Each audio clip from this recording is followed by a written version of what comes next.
Bonsoir mesdames et messieurs, un réel plaisir de vous retrouver comme chaque lundi pour un nouveau numéro de votre émission 52 minutes chrono, un numéro cette fois-ci, le 4e de la saison qui sera consacré dans sa première partie au sport équestre et plus spécialement au Grand Prix du président de la République de saut d'obstacles organisé par la Fédération algérienne à Mostaganem qui a connu d'ailleurs un franc succès. Le champion national masculin de volleyball qui prend son envol avec un tournoi de 4 groupes et puis l'info du jour, le report des Jeux méditerranéens 2017 à juin 2018. On aura les raisons dans cette émission. En handball, les filles d'El Biar s'imposent sur le fil sur les filles de Hawa Saïda dans l'affiche de la 4e journée et dans la deuxième partie.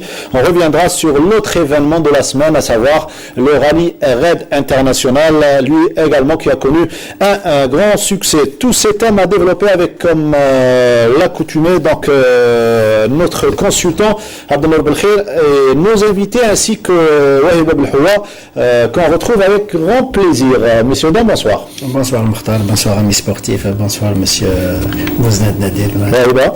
Il a dévoilé l'invité. Il nous a devancé. Bonsoir, c'est avec un grand plaisir qu'on se retrouve toujours chaque lundi. Voilà, on vous retrouvera pour surtout des reportages concernant le volleyball et le handball. Première partie donc concernée au sport équestre et à ce grand prix du président de la République de saut d'obstacles à Mostaganem. Mais pour la circonstance, nous avons le plaisir de recevoir l'officier presse de l'événement, à savoir monsieur Nadir Bouznet qui change de discipline. C'est un retour aux sources, les sports équestres. Nadir, bonsoir. C'est un plaisir de vous avoir parmi nous. Merci tout d'abord. Moi, je tiens à remercier Canal G pour nous avoir donné l'occasion de venir parler des sports équestres. Et puis, Nadir Bouznet est avant tout juge international de saut d'obstacles depuis 2002. Donc, bien avant de passer au foot, ça a été aussi une passion extraordinaire. Et là, je reviens un peu à ma passion première. Alors vous êtes avec la Fédération algérienne, Fédération équestre algérienne, c'est la bonne appellation à cette fédération et d'ailleurs qui est en train de faire du bon travail. La preuve avec ce Grand Prix, un enchaînement d'événements on va dire. La semaine dernière, il y avait également un grand événement qui a regroupé la crème mondiale de la discipline et cette fois-ci le Grand Prix du président. Tout à fait, il faut reconnaître que depuis quelques années, le sport équestre connaît une dynamique extraordinaire et là on arrive quand même à organiser des événements de rang mondial, il y a une jeunesse qui monte, il y a de nouveaux cavaliers qui se professionnalisent dans le sport équestre, et là on a assisté quand même à un événement de plateau mondial avec 25 nations, plus de 130 cavaliers de rang mondial qui sont venus à Mostaganem animer cette épreuve. C'est une reconnaissance pour l'Algérie comme étant une étape très importante. La cerise sur le gâteau, c'est le parrainage de son Excellence Monsieur le Président de la République qui a bien voulu parrainer le Grand Prix qui a été remporté par le Saoudien. Nous sommes très fiers de la participation de la sélection algérienne, une jeune sélection qui a commencé à prendre son, qui est en train de monter progressivement. Le coach national fait un excellent travail avec des objectifs intermédiaires et une projection sur 5 ans jusqu'à 2021. De gros moyens déployés certainement pour la réussite de l'événement. C'est la 4e édition, il faut le rappeler. C'est la 4e édition de l'Algérien Equestrian Tour qui est dans le calendrier de la Fédération équestre internationale. De gros moyens ont été déployés. Il faut aussi souligner l'accompagnement de la télévision algérienne tout au long de l'événement avec des directs, pas moins de 8 heures de direct qui n'est pas pour justement rien par rapport à la Fédération équestre internationale qui voit ça d'un bon œil. Ça veut dire que l'équitation a réellement sa place en Algérie. Et effectivement, en termes d'organisation, il fallait mobiliser beaucoup de moyens et surtout beaucoup de bénévoles et les cadres de la fédération. Et vous avez vu à travers la télévision le nombre de spectateurs jamais enregistrés dans les sports équestres. On a enregistré sur le dernier tour du Grand Prix du Président de la République pas moins de 8500 spectateurs, ce qui est un record pour les sports équestres. Donc je crois que d'une manière générale, ça a été une réussite totale et ça va donner plus de dynamisme à la discipline. Très bien. Avant de revoir les meilleurs moments de ce Grand Prix du Président de la République, l'œil du consultant Abdelnaer Belkhir, les sports équestres qui prennent donc la place du football dans 2 week-ends consécutifs. Nous avons vécu sur Canal Algérie avec Faisal Hafaf et également Iman Mahalougaras cet événement et surtout la réalisation des réalisateurs français. Pour vous, certainement, c'est grandiose comme événement. Vous savez, d'abord, le cheval, c'est l'équitation a de solides racines en Algérie. Le cheval a toujours été un allié pour les Algériens durant les différentes guerres. Et avec la nouvelle stratégie que prend la fédération, basée sur une optique d'avenir très porteuse, les responsables de la fédération actuelle commencent à accueillir les fruits de leur politique. Et je veux pour preuve le franc succès qui a été enregistré à Mostaganem. D'abord du point de vue de la qualité des participants qui ont représenté la crème mondiale, 27 pays et quelques-uns des meilleurs spécialistes à l'échelle mondiale, et puis par la qualité de l'organisation et par la qualité du site lui-même.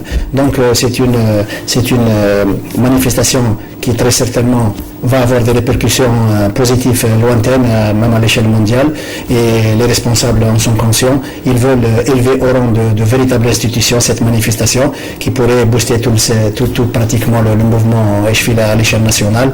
Et les participants eux-mêmes n'ont pas manqué de dire qu'ils étaient très satisfaits, d'abord par l'organisation, par l'accueil chaleureux et la convivialité qui leur a été réservée jusque-là.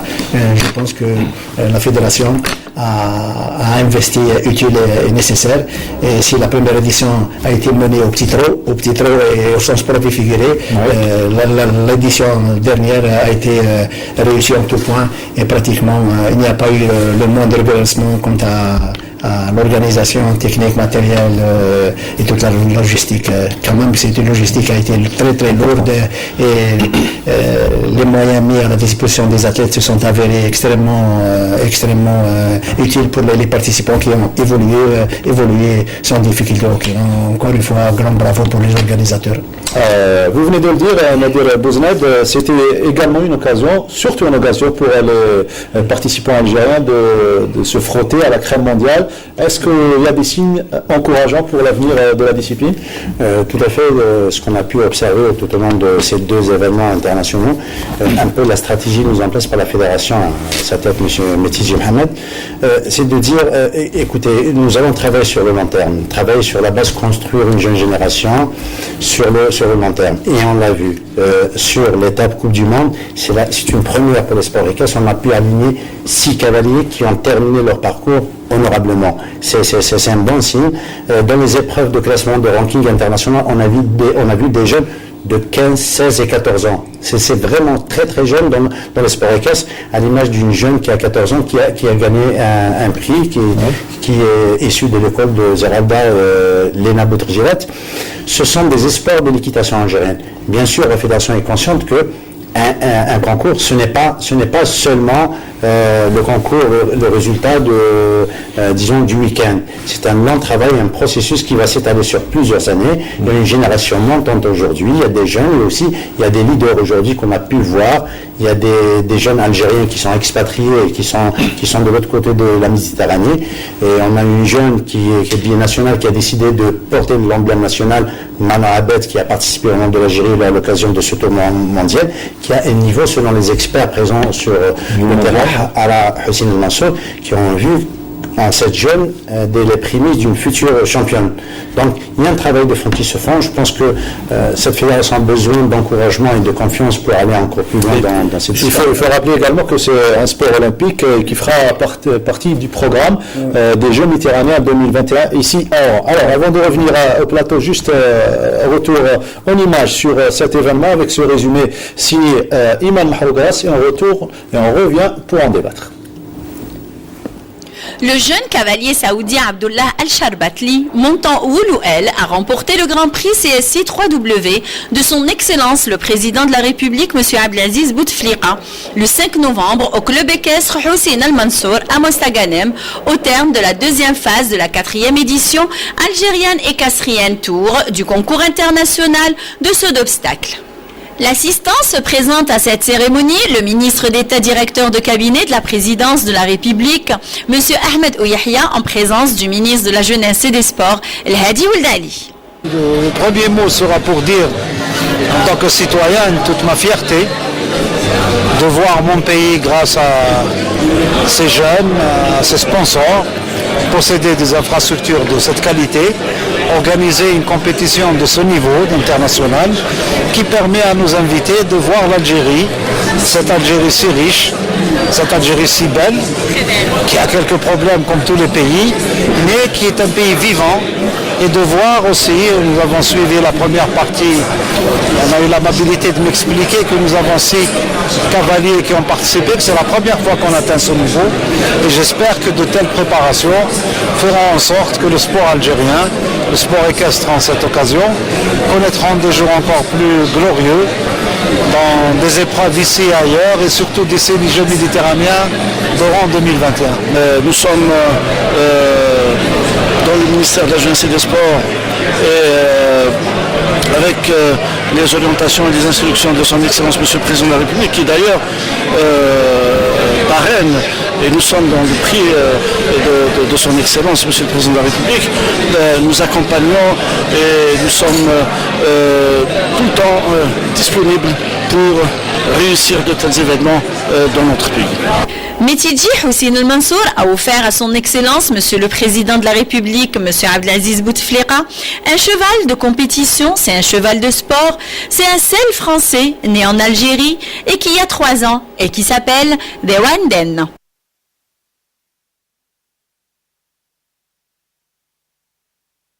Investisseur algérien qui investit dans le cheval de sport de très haut niveau.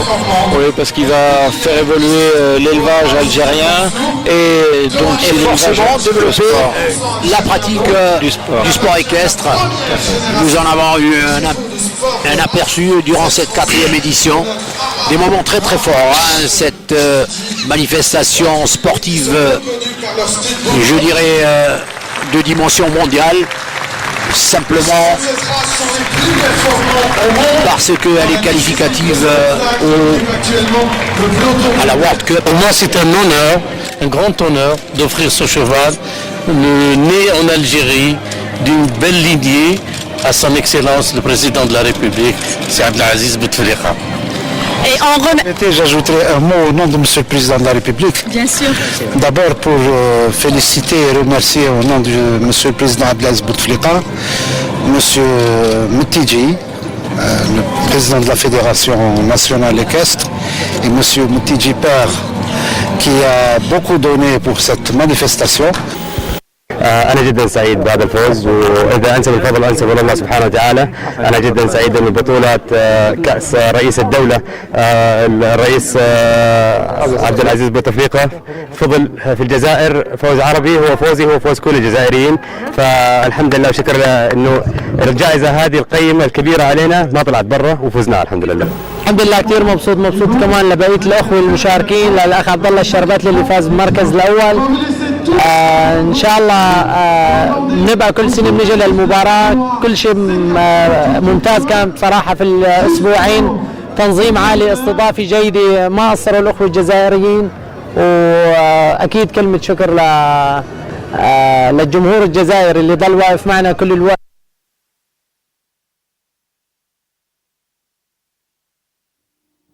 Voilà, les meilleurs moments de ce Grand Prix du Président de la République, résumé signé Iman Mahalo Garras, qui était présente d'ailleurs sur le très beau parcours et l'infrastructure en elle-même, Abdelmour Belkhir, l'une des meilleures pratiquement au monde. Oui, le site en question, il a très certainement une réputation qui va dépasser nos frontières. L'état du terrain, l'organisation technique et matérielle a été pratiquement en tout optimal, je dirais. Maintenant, le site qui pratiquement a plu à tout le monde risque de ne pas suffire au mouvement équestre à l'échelle nationale, puisqu'il y a un manque flagrant de sites dans les autres wilayas, surtout pour ce qui est de la fédération, qui est résolument engagée dans la voie de l'action et de la réflexion, et qui risque de buter sur un problème terrible, puisque l'infrastructure reste quand même un impératif absolu. Et je pense que pour la formation, il nous faut des sites, quitte à avoir des sites plus ou moins modestes pour permettre aux jeunes Algériens épris de cette envie vous avez un membre très influent à la fédération. Très influent. Et je pense savoir plus sur les infrastructures oui, avec son expérience, sa longue expérience, son influence agissante, il pourra peut-être booster un peu tout le mouvement équestre. Et je pense que la fédération elle seule ne peut pas réaliser ce résultat tant attendu. Je pense que les autorités locales, les autorités publiques peuvent apporter leur contribution il y a un manque en matière d'infrastructure. Oui, bien sûr, j'imagine qu'aujourd'hui, quand on parle d'équitation d'une manière générale, la pratique amateur en est une chose, et maintenant si on parle de l'équitation de haut niveau et si on parle de niveau Coupe du Monde des Jeux Olympiques, c'est une autre discussion.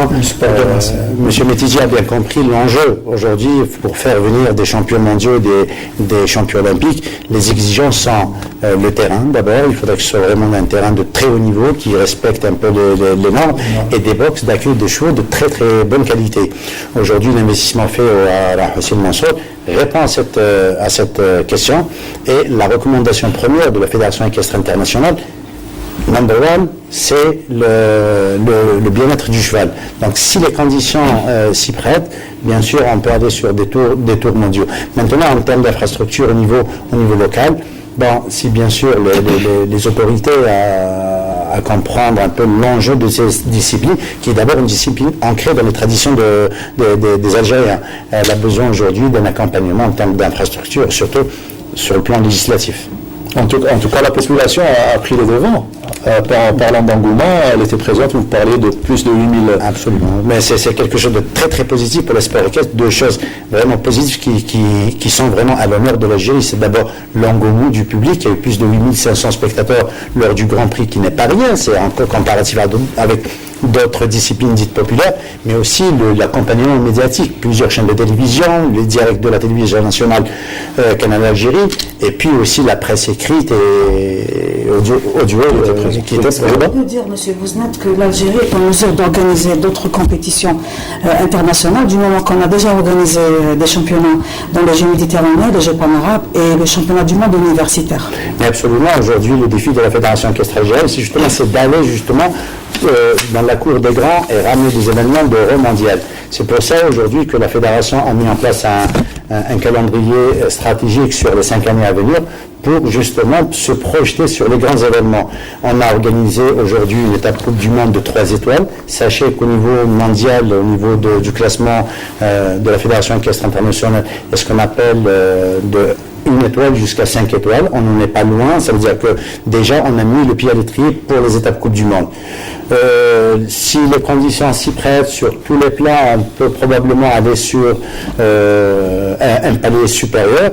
Et bien sûr, il y a aussi d'autres surprises qui vont venir par d'autres organisateurs au niveau local, que ce soit à l'est, au centre et à l'ouest.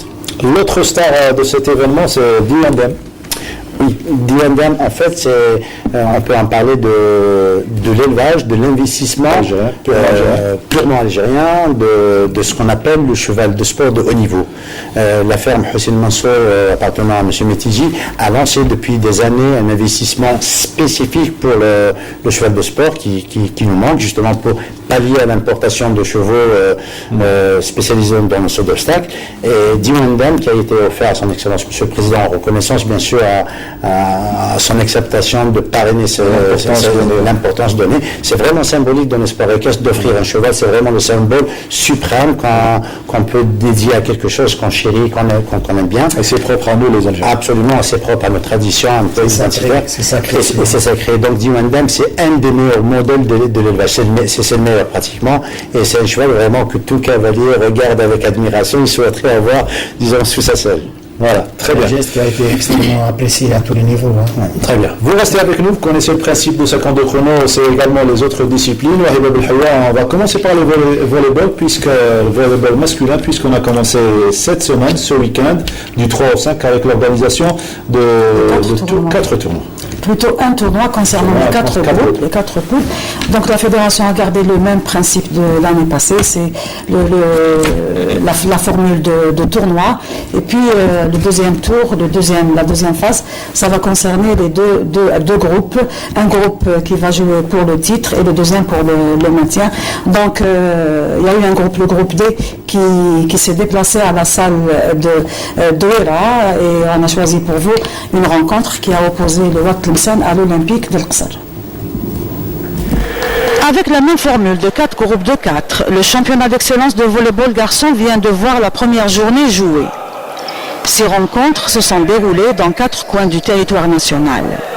La salle Omnisport de Douira a abrité les matchs de la 4e poule où on trouvera l'Olympique l'Qsar, le Wydad de Tlemcen, l'Étoile Sétifienne et l'Olympique Ain Azel. Le Wydad de Tlemcen, privé de moyens matériels et techniques, a brillé devant le finaliste de la Coupe d'Algérie, l'Olympique Ain Azel, en le battant sur le score de 3-7 à 1. Il vient de réaliser le même résultat devant l'Olympique l'Qsar et avec une victoire de 3-7 à 1. La défense de Tlemcen aura réagi aux multiples matchs de Ain Azel grâce au bloc et à la réception. L'expérience de Nabil Sadi aura compté dans la maîtrise du jeu et l'écart obtenu et qui aura valu les 10 points au 4e set. Et les équipes GAM encore prêtes pour la compétition avec le problème de l'article 6 اللي فات يعني المعنويات اللاعبين هذا وين بداو كيدخلوا في المقابلات ويدخلوا في البطولة. 8 équipes feront l'objet de la poule A d'excellence qui jouera le titre et qui sera constituée des 2 premiers classés de chaque poule. La poule B contiendra le 3e et le 4e classés et jouera pour le maintien. Voilà, le maintien c'est l'objectif de certaines équipes alors que d'autres gros cylindrés comme le MR Bojwaïch, tenant du titre, qui a enregistré pratiquement un faux pas, on dira une entrée timide. C'était une surprise pour le volleyball algérien du moment que le détenteur du trophée du championnat de l'année passée, la MR Bojwaïch, s'est incliné devant 2 équipes, Milia et l'équipe de Msila. Donc c'est un échec pour l'équipe de Borj Bouareraj. Nous on a enregistré disons d'autres équipes qui ont rejoint le groupe A comme Milia et l'Qsar aussi, l'Qsar qui a eu la 3e place. Donc Milia et Msila vont rejoindre de la poule A, vont rejoindre la poule A, la poule qui va jouer pour le titre. Donc pour les équipes qui n'ont pas perdu de match, on a l'équipe de Sétif dans le groupe D qui a eu les 3 points des 3 matchs. Et on a eu aussi Msila et le groupement sportif de Tajnan, Chlef, le MBB Bijaya et le Wad Tlemcen. Donc pour la surprise, c'est la défaite de l'équipe de Bouareraj qui a rejoint le groupe B et qui va jouer pour le maintien. Mais il aura une chance dans la 3e phase s'il garde la première place, il pourra rejoindre le groupe A Il faut rappeler que lors de la saison dernière, ça a été le cas, c'était la même chose pour Bojwaïch qui avait mal débuté, ensuite qui s'est rattrapé dans la 2e phase du championnat. La 2e phase. La 2e phase, ça va être sur 14 journées en poule A et B constituée de 7 équipes. Les premiers et 2e sont qualifiés pour la 2e phase. Voilà. Très bien. Handball sans transition cette fois-ci avec les dames, division excellence, 4e journée. Un big match à la salle d'Elbiar entre les Elbiaroises et les revenantes, les filles de Hawa Saïda. C'était pas une surprise pour le public algérien, c'est que Hawa Saïda, dans les petites catégories, c'est une équipe, les juniors par exemple de Hawa Saïda ont toujours eu le titre, le champion d'Algérie et le titre aussi le trophée de Coupe d'Algérie. Donc Hawa Saïda qui a mal débuté la première période, donc elle a pu égaliser et échouer, disons, perdre des matchs par 1 point. Un seul but d'écart, on va suivre tout cela dans ce résumé signé Wahid Abdelfour. Si les filles du handball club d'Elbiar se sont imposées en première mi-temps, c'est grâce au jeu tactique et à l'efficacité en attaque. Tout marchera bien. Les arrières, les ilières Et le pivot dans Hasnaoui Ratiba a fait le plein en inscrivant plusieurs buts. On a très mal commencé la deuxième mi-temps, ce qui a fait que Saïda, ils ont profité de l'occasion, ils ont pu surmonter le match. Ça a fini à un but, essentiel la victoire. L'écart aura atteint 4 buts à la 15e minute de la première période. Les coéquipières du numéro 17, Muslim, arriveront à inscrire quelques buts, mais en vain. L'attaque elbiroise aura saisi les occasions ratées de Hawa Saïda et creusé l'écart à 6 points à la fin de la première période. Le match كان derby بزاف entre les deux équipes.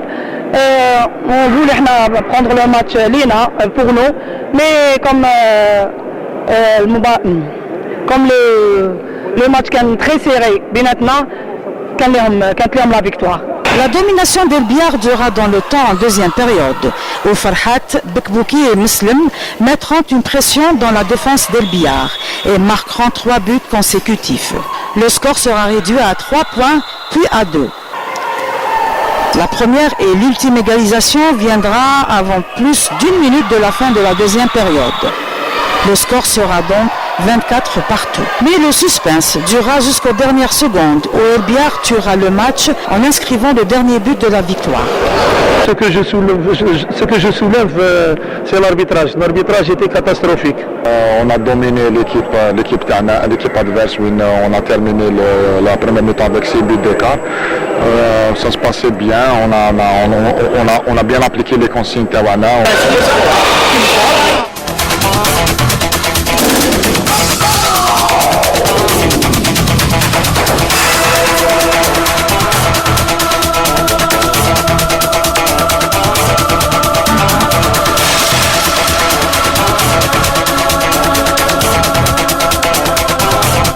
Voilà le mano à mano qui continue entre les Albiaroises et les pétrolières en attendant leur confrontation. Handball masculin cette fois-ci avec la 5e journée de la division Excellence. Il y avait un match à Oran entre la Lanterne Rouge, le Moudia d'Oran et le CRB Berkik qui a enregistré un sans faute. Les images de ce match déséquilibré cette rencontre puisque les joueurs de Berkik ont totalement dominé les débats 30 à 20. Les images, on va les avoir dans un tout petit instant avec une équipe rajeunie, une équipe de Berkik qui a un petit peu libéré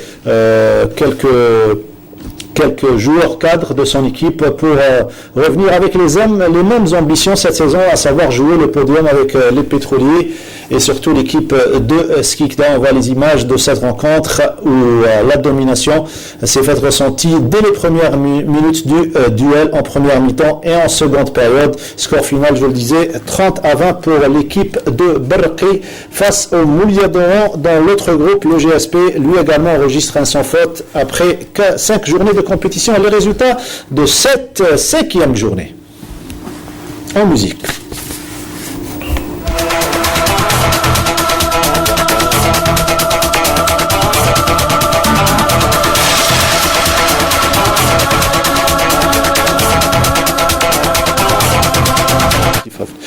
Voilà, donc c'était les résultats de handball féminin et masculin. On revient à notre invité, l'officier presse du Grand Prix du Président de saut d'obstacle organisé le week-end dernier donc à Mostaganem. Il nous parlait également des infrastructures et des projets de la Fédération équestre algérienne. Et justement, en parlant de projets, là vous réussissez cet événement, là vous êtes condamné pratiquement à réussir ce qui va venir, notamment la prochaine édition. Oui, la Fédération est bien consciente justement de l'enjeu, elle ne compte pas s'en arrêter là. Il y a déjà un programme ambitieux pour 2017 jusqu'à 2018, bien sûr, avec des échéances intermédiaires qui sont les Jeux méditerranéens d'Aragon et ensuite les Jeux méditerranéens de Oran. Bien sûr, il y aura d'autres événements. Ici en Algérie, comme je vous l'ai dit, déjà aujourd'hui, on est sur un rythme de 14 événements internationaux en Algérie dans les deux disciplines d'endurance et de saut d'obstacle. Le président de la fédération ne compte pas s'en arrêter là. Il y a déjà des projections sur des événements beaucoup plus relevés pour 2017. Et ça va demander beaucoup de moyens, certainement. Mais bien sûr, bon, on ne parle pas beaucoup plus de moyens que d'objectifs pour le développement de l'événement. Bien sûr, les moyens suivent quand il s'agit d'aller demander l'organisation d'événements de rang mondial.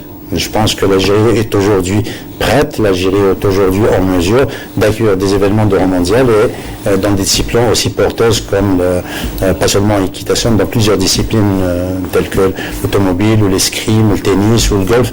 Donc je pense qu'il faut aller booster ces disciplines sportives. Voilà, on vous souhaite donc beaucoup de réussite dans ce qui va venir certainement.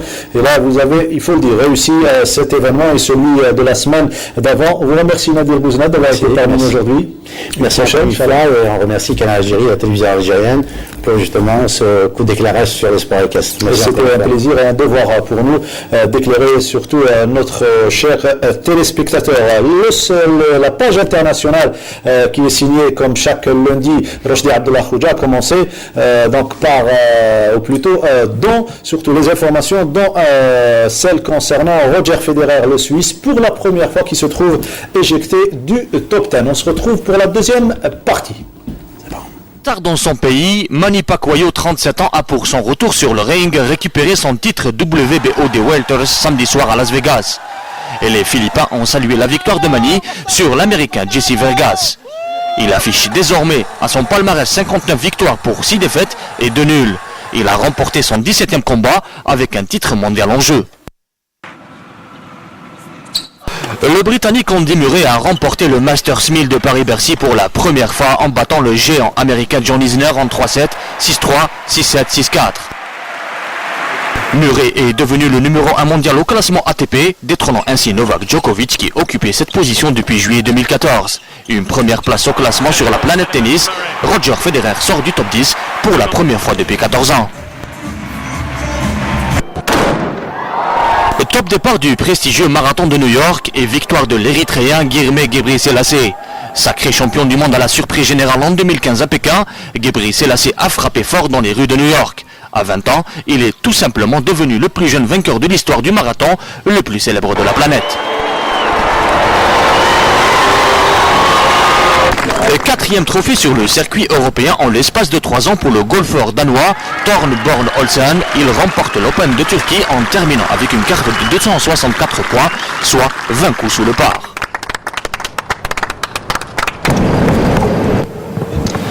De l'équitation avec la victoire du Suédois Rolf Goran Bergström et l'Australienne Edwina Tops-Alexander sur le circuit majeur de saut d'obstacle en 15 étapes dont la finale s'est déroulée à Doha.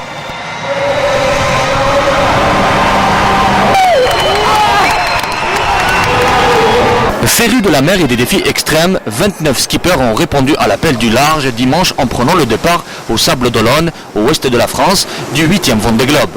Tour du monde à la voile en solitaire, sans escale et sans assistance, c'est le but de ce sport extrême.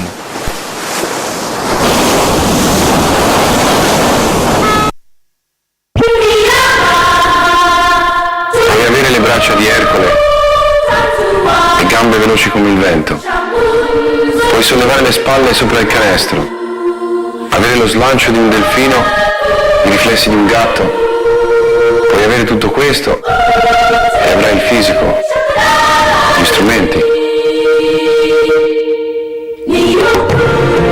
Ma non avrai la grandezza finché non capirai che il muscolo più forte è il cuore. Per me questa è l'anima delle Olimpiadi.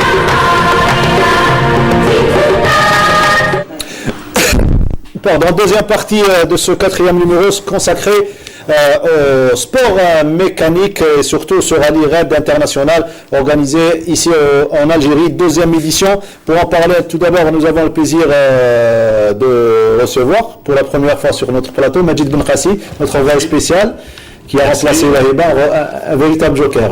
Très bien. Eh ben, ravi d'être parmi vous. Donc, cette 2e édition, je vais d'abord aller vers la fin. Je vais aller à la fin. La fin, c'est un peu le bilan. Et le bilan, c'est un peu l'organisation. L'organisation, d'après tous les gens qui ont participé, elle a été parfaite. par rapport parfaite, bon, c'est un peu trop. Disons qu'il ne restait pas grand-chose pour être parfait. Déjà par rapport à la première édition, il y a eu beaucoup d'améliorations, beaucoup de correctifs ont été apportés. Vous êtes le témoin de Canal Algérie dans cette édition. On va présenter bon, je ne veux pas parler du partenaire. Bon, il y a eu un partenaire avec vous. On va présenter nos invités, si vous permettez. Alors, M. Chihab Baloul, le président de la fédération, vous êtes un habitué donc de Canal Algérie, surtout le 52 chrono. C'est un plaisir de vous avoir ici sur le plateau de 52 chrono. Le plaisir est partagé. Et Sofiane Mougelni, un pilote, un vieux briscard, on va dire, de la discipline, qui va nous parler de son vécu durant cette deuxième édition. Bonsoir. Bonsoir. Moi, je cours donc en automobile. Très bien. En catégorie T2 essence. Donc, c'est un véhicule de série essence. Donc, voilà. Concernant donc le rallye, oui. Je pense que le rallye a été formidable, magnifique. Oui. On a vécu une très belle édition. Une belle aventure humaine et sportive. Très bien. Alors, monsieur Chihab Baloul, vous êtes le président de la Fédération algérienne de sport mécanique, deuxième édition. Majid vient de le dire, bien meilleure que celle de la saison dernière. Quel est le secret? Certainement une meilleure organisation et surtout, vous avez pris vos repères, on va dire, par rapport à la saison dernière? Oui, mais je vais continuer à défendre la première édition parce qu'elle était aussi meilleure. Ouais. Tout simplement parce que c'était la première édition. Comme un bon président. Voilà. C'était la première édition. C'était un peu tout nouveau, tout beau. Voilà. Par rapport à ça, exactement. On revient sur les rallyes. Exactement. Voilà. Donc c'était la première édition avec toute la complexité, avec le manque de savoir et tout ce qui sont suivi. Donc cette année, on a trouvé quand même nos réflexes, on s'est documenté en quelque sorte et voilà qu'on s'est bien préparé pour justement écarter pas mal d'erreurs, pas mal de lacunes enregistrées l'année passée.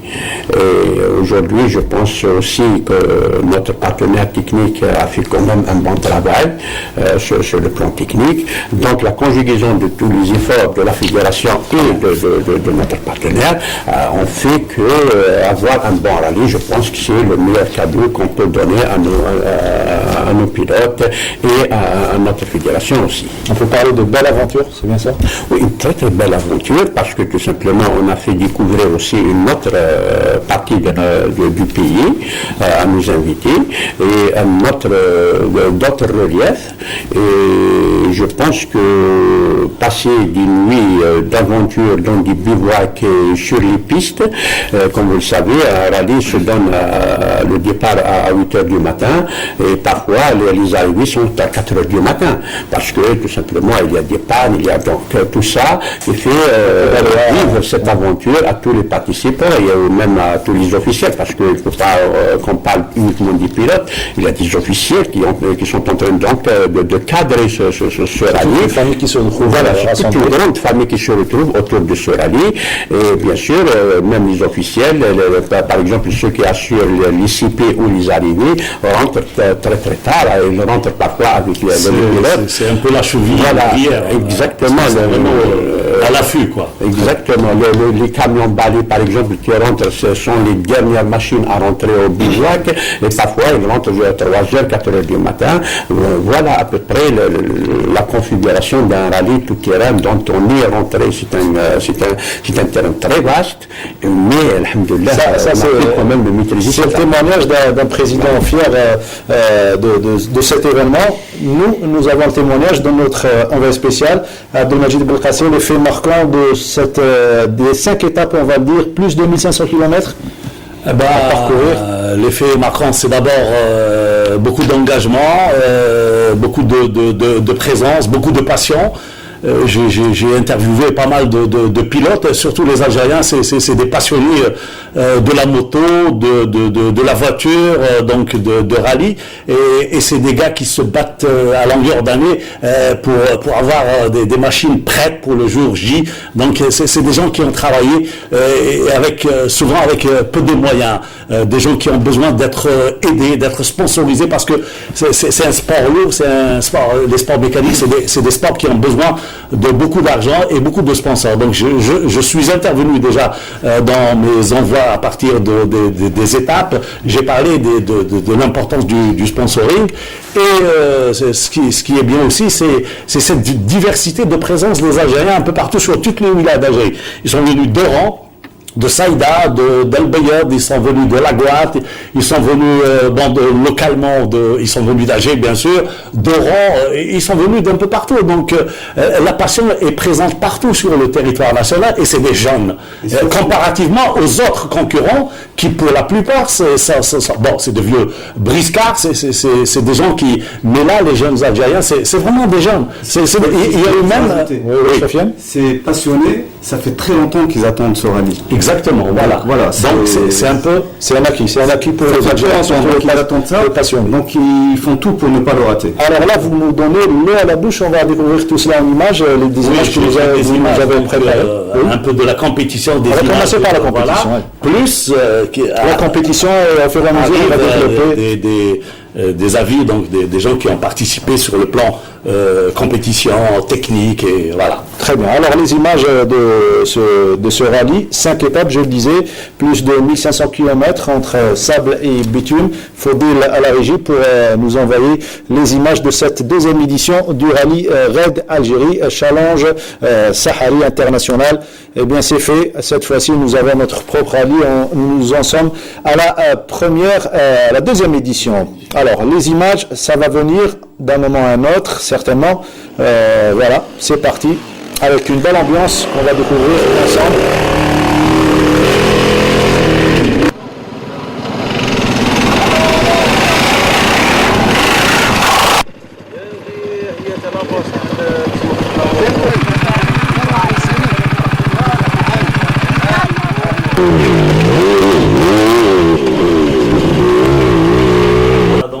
C'est un quad qui a perdu ses repères, qui a perdu un petit peu ses repères.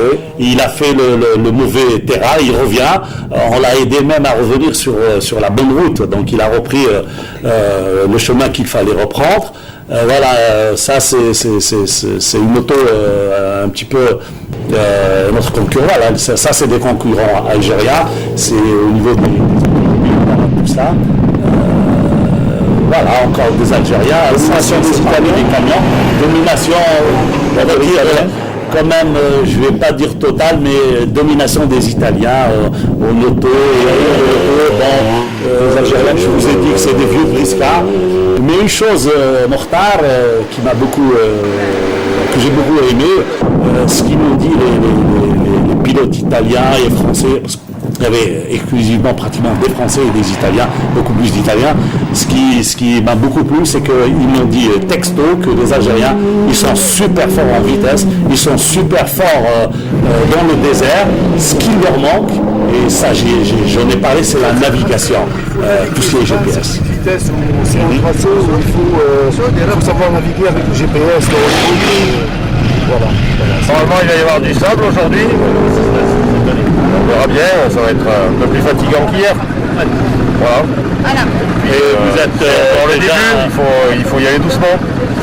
Et vous êtes déjà dans le bain, déjà après l'étape rocailleuse d'hier, non? Oui. On est chaud, on est chaud. Voilà. Hier, nous sommes partis avec le moral à zéro, parce qu'on est parti 32e. On était dernier au départ.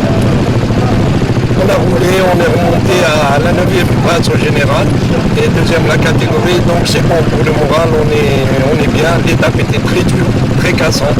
Parce que nous avons trouvé beaucoup de sassi, beaucoup de rocs. Et nous avons eu des problèmes avec, nous sommes entrés dans une fosse et nous avons des difficultés à reconnaître le terrain. En arrivant ici. Des difficultés à reconnaître le terrain, mais surtout, c'est ce qui fait le charme, M. Chehab Baloul, du rallye d'une manière générale, c'est les difficultés, surtout arriver à surprendre l'adversaire en matière de difficultés pour arriver à atteindre la ligne d'arrivée en première position. Effectivement, comme il vient de souligner, les Algériens sont très forts en vitesse. Alhamdoulilah, ils ont même des moyens mécaniques pour ça, mais ce qui leur manque, c'est la navigation. La navigation vient par une expérience. Sofiane, par exemple, il a une certaine expérience. Il a participé dans des rallyes, il a participé au Dakar et tout ça. Donc, il sait son énergie et l'énergie de... Voilà, exactement. Donc, il y a l'énergie du pilote et il y a l'énergie aussi mécanique.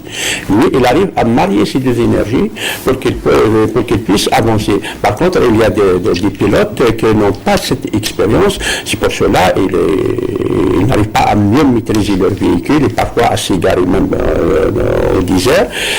Parce que perdre, par exemple, s'égarer pour 20-40 km, après il faut les récupérer pour revenir sur le tracé réel et tout ça. Donc, c'est un tout qui fait que les Algériens, nos pilotes, n'arrivent pas jusqu'à présent à bien se maîtriser sur le circuit. Mais je pense que la deuxième édition sera suivie par une troisième, donc ça veut dire que ça sera suivi par une autre expérience pour les Algériens. Voilà, une progression dans l'organisation. Sofiane, d'où vous est venue cette passion pour le... Quand j'étais gosse, c'est à l'époque le Dakar passait par l'Algérie, donc je ne ratais aucun départ. Alors vous vous souvenez donc Bien sûr, je ratais aucun départ, j'étais présent, je les attendais. Mais ça passait spécialement par Alger. Ça passait par Alger, il y avait le départ, c'était au 5 juillet, c'était Maram Shahid. Et un jour, je me suis retrouvé avec eux au départ et j'ai pris le départ avec des pilotes que je regardais passer avant. Et c'était impressionnant pour vous, vous vous êtes dit un jour... C'est la magie du Dakar, c'est de pouvoir courir avec des professionnels. C'est amateur et professionnel. Donc on fait le même parcours. Eux, ils arrivent à 18h, 19h, nous on arrive à 4h du matin. On n'a pas les mêmes conditions, mais c'est la magie d'être tous ensemble sur le même terrain.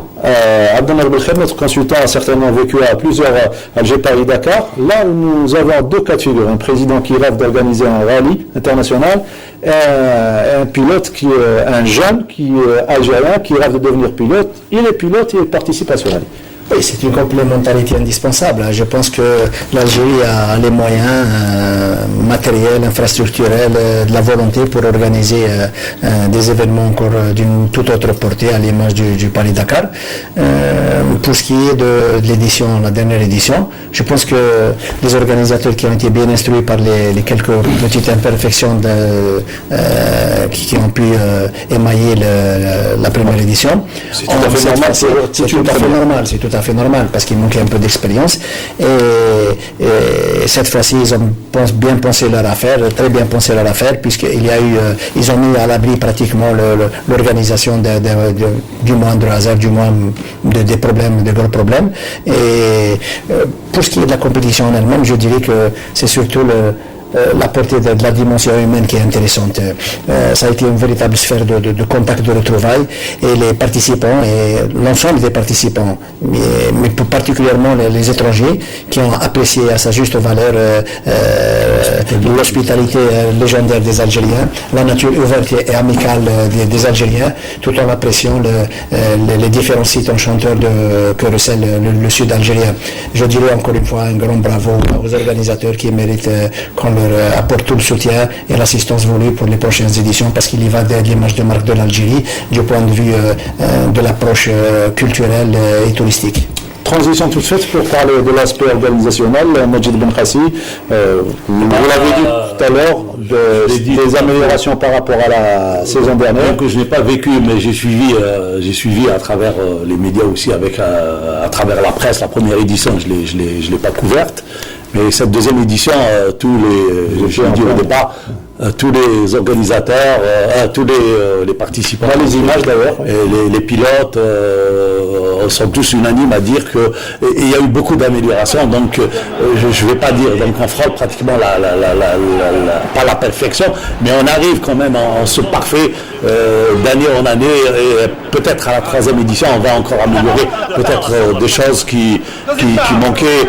Sûrement les organisateurs, les responsables de la Fédération algérienne des sports mécaniques ont pris note encore des petites défaillances qu'il y a lieu de remonter. Et il y a eu même à un moment donné, parce que j'ai assisté à des petits briefings à la fin des étapes, donc des briefings où il y a eu quelques réserves, il y a eu des pilotes qui ont émis certaines réserves par rapport au parcours, comme quoi il y avait un manque de Impeccable. Là, c'est bien. Ce qui est bien, c'est les boucles comme ça, pour rester au même endroit. Au moins, on peut respirer, éviter de déplacer le bivouac tous les soirs. Donc ça, c'est profitable. On a le plus de temps le soir pour se reposer. On va arriver au bivouac, tout est déjà installé. En voilà. termes d'organisation, est-ce que ça a été... Tout va bien pour le moment. On est très contents. Tout est bien organisé. Voilà. Les officiels, tous les CP, l'essence, tout. Parfait. Parfait. Super. Voilà. En espérant qu'il y ait une 3e édition. Voilà.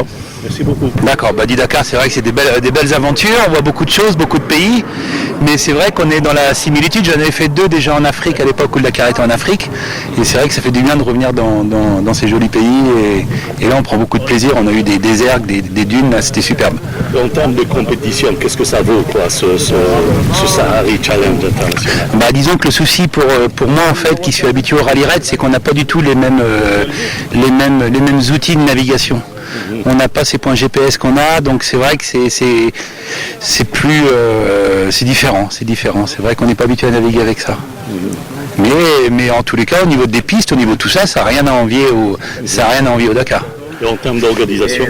Alors c'est une organisation qui est nouvelle, donc il faut que ça se rôde, mais je pense, à mon avis, il faudrait peut-être revoir tout ce qui est un petit peu navigation pour être sur des choses où les points GPS seraient masqués, par exemple, comme ce qu'on a sur le rallye, plutôt que d'avoir des points où on sait où ça va, où du coup on a tendance à pas suivre le roadbook, à beaucoup plus suivre le GPS et nous emmener d'un point à un point plutôt que de naviguer sur le...